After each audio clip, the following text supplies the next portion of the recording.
এটা এটা কানেক্টেড থাকবে। হ্যাঁ, প্রথমে ফিউজে যাবে, তারপরে হচ্ছে কয়েল থেকে ধরবেন হচ্ছে ড্রেনে, কয়েল থেকে ড্রেনে ধরেন। তো প্রথমে ঢুকবো হচ্ছে ড্রেনে, কয়েল থেকে ড্রেনে ঢুকতেছে কানেকশনটা, ওকে। তারপরে সোর্সে আউট হচ্ছে,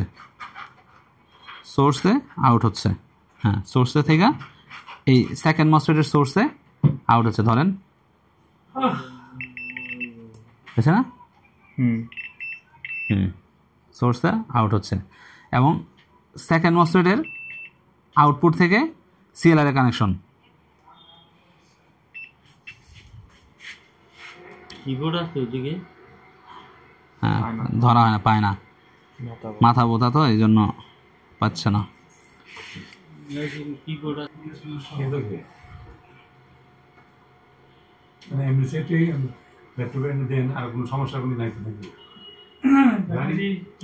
কানেকশনটা ভালো করে, হ্যাঁ, এবার ধরেন দেখি, ঠিক আছে। তো এটা সিএলআর পর্যন্ত একেবারে কমপ্লিটলি পাইছে, তাই না? তো এখন আমরা দেখব যে গেটগুলা হচ্ছে কিনা প্রপারলি ওই আমাদের চার্জিং আইসির সাথে, ঠিক আছে। হ্যাঁ, এসি ইন আর এসি পি এর সাথে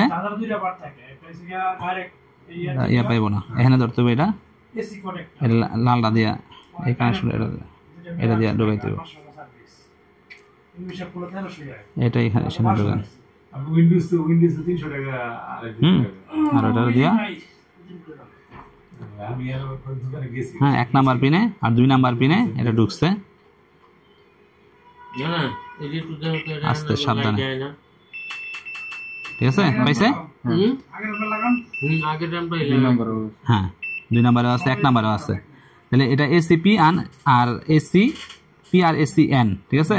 এটা যে সেন্স, কারেন্ট সেন্স, ওইটা সেন্স হচ্ছে চার্জিং আইসির সাথে।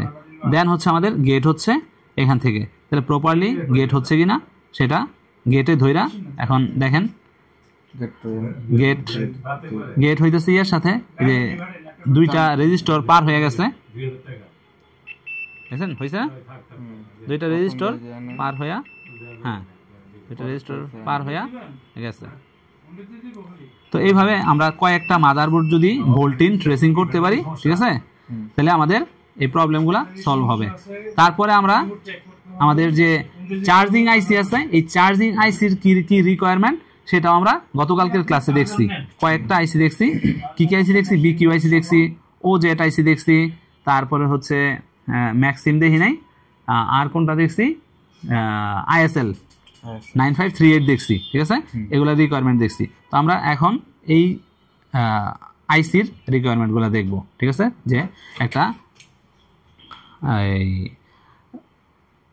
চার্জিং আইসির প্রাথমিক অবস্থায় কি রিকোয়ারমেন্ট প্রয়োজন হয়, ঠিক আছে। Thank you.